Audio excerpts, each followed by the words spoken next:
11:28. Mathayo 11:28 na Luka 9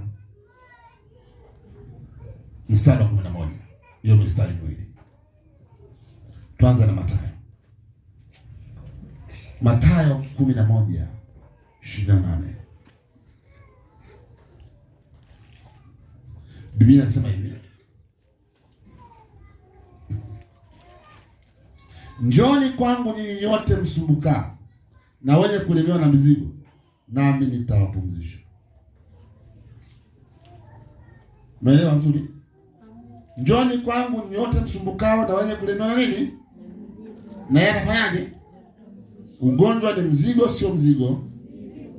Ni mzigo tena mzito ambao mwingine hawezi kubeba. Hawezi.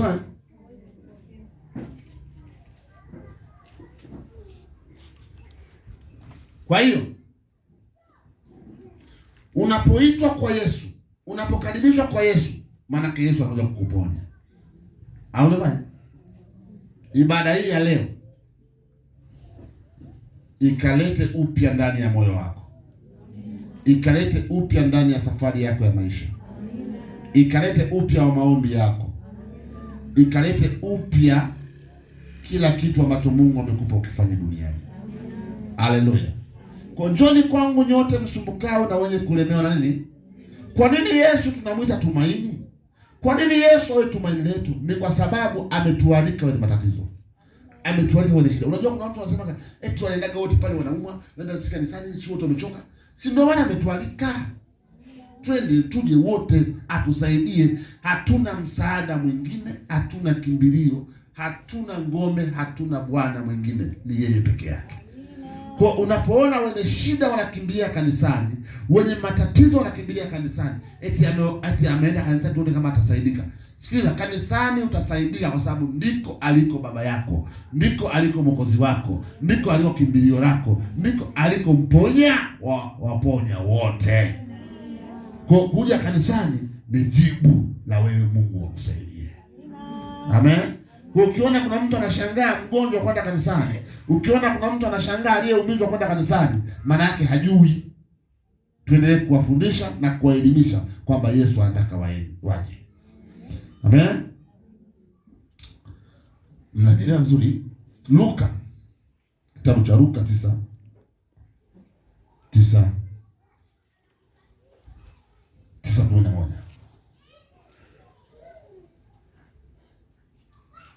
Biblia inasema hivi: na makutano walipojua walimfuata, akawakaribisha, akawa akisema nao habari za ufalme wa Mungu, akawaponya wale wenye haja ya kuponywa. Aliwaponya wenye haja. Kuna mtu anaweza kupita pale akasikia Yesu anaponya na akapita na ugonjwa wake. Niweza kweli? Kuna mtu mmoja Bartimayo mwombaji yule kipofu, katika nyakati zile zama zile waombaji walikuwa wanakaa foleni. Lakini kuna mmoja ndiye alipaza sauti, Mwana wa Daudi, unirehemu, unirehemu, unirehemu.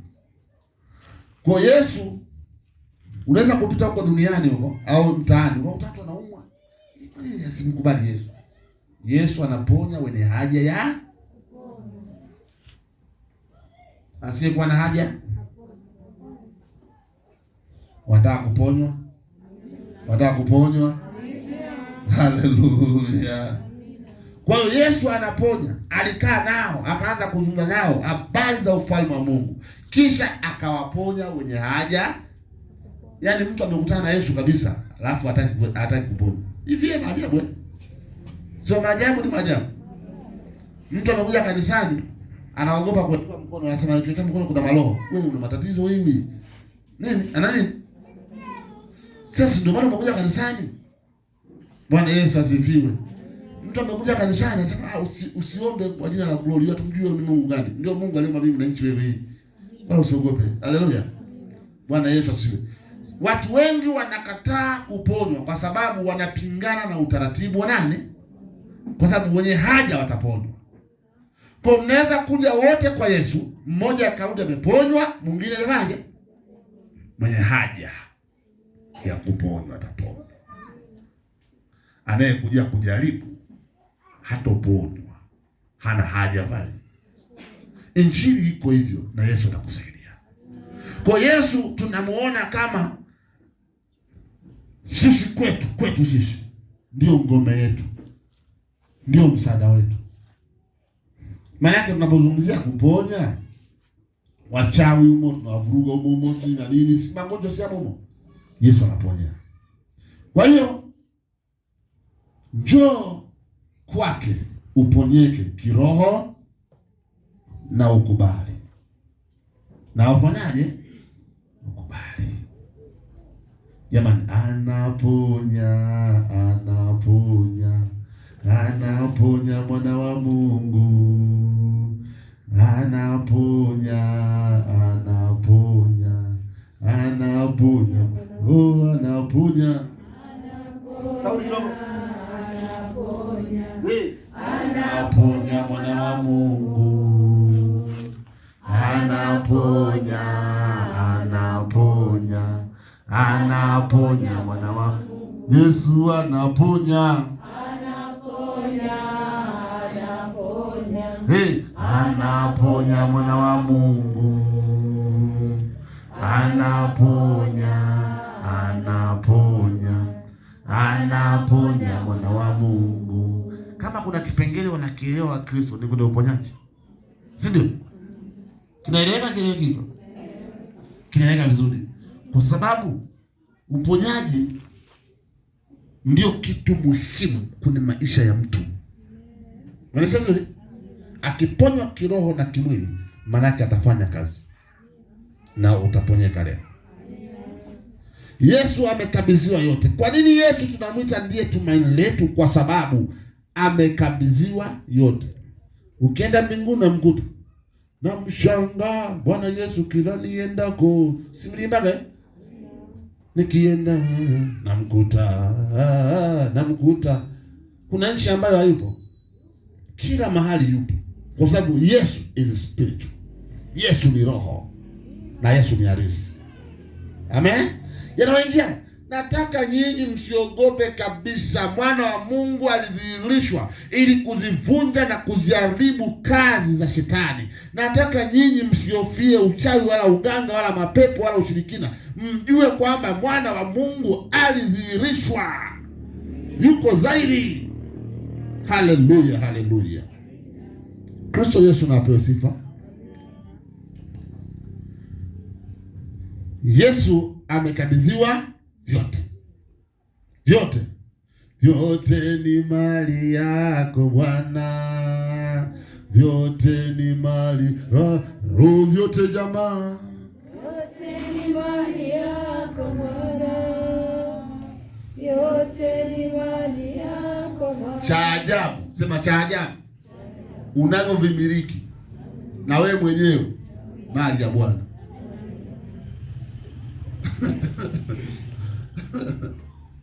Umeona? Wewe una shamba lako na wewe mali ya Bwana. Maana pasipo yeye usingemiliki, wala pasipo yeye usingekuwepo. Haleluya. Tumaini jipya likachipuke ndani ya moyo wako. Tumaini jipya likachipuke ndani ya moyo wako. Tumaini jipya likachipuke ndani ya moyo wako. Kitabu cha Mathayo 11:27.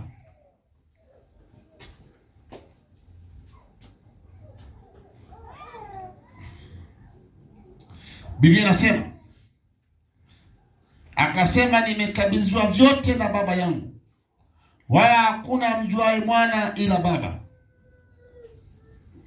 wala hakuna mjuaye Baba ila Mwana, na yeyote ambaye Mwana ampendaye humfunulia. Haleluya. Amekabidhiwa na nani? Na Baba yake. Hivi ukikabidhiwa, si ndio unakuwa mmiliki?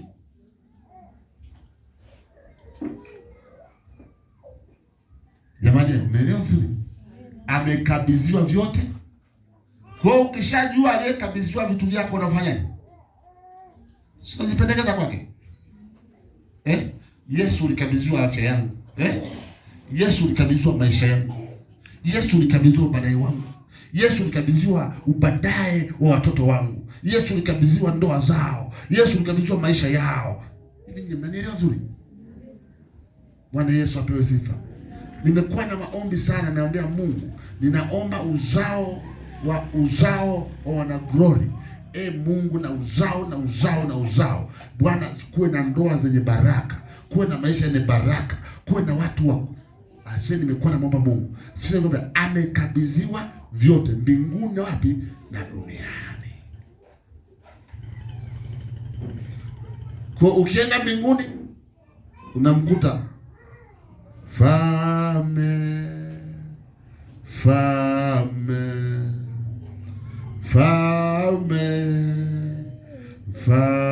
Yesu huyo Mfalme. Ukija duniani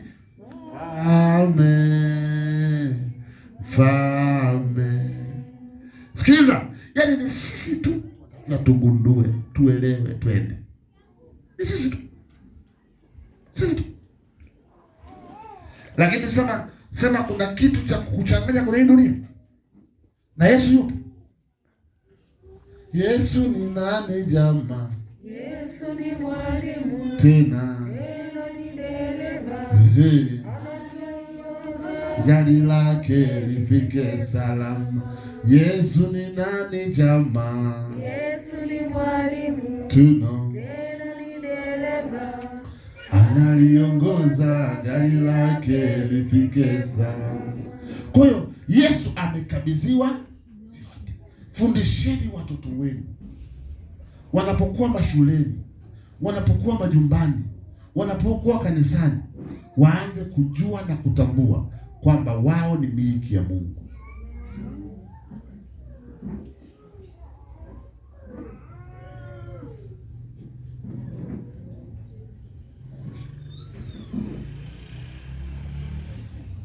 Kwa hiyo aliyekabidhiwa vyote akiamua, anasema tena, mmesoma vizuri hapa, hamjasoma? Mmepata vizuri? Akasema nimekabidhiwa vyote na Baba yangu, wala hakuna amjuaye mwana ila Baba, wala hakuna amjuaye Baba ila mwana, na yeye yoyote ambaye mwana umpenda. Mwana ufai umpenda kumfunulia. Yaani ukishapendwa na Mungu, ukishapendwa na wewe nani? Mwana ambaye ni Yesu Kristo, ambaye ndio tumaini letu, anakufunulia.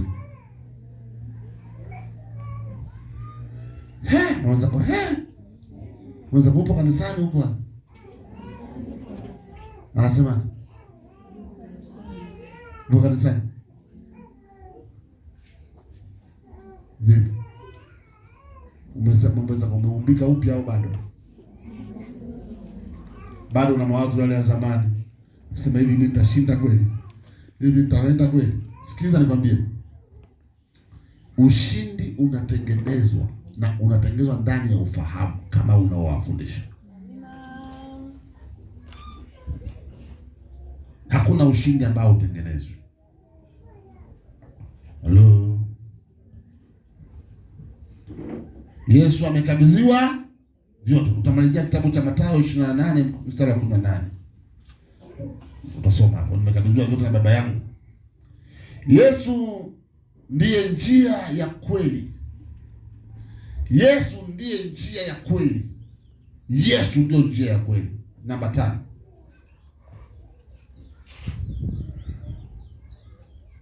Namba 6. Yesu amekabidhiwa. Namba 5, namba 6. Yesu ndiye njia ya kweli. Yesu ndio njia ya kweli.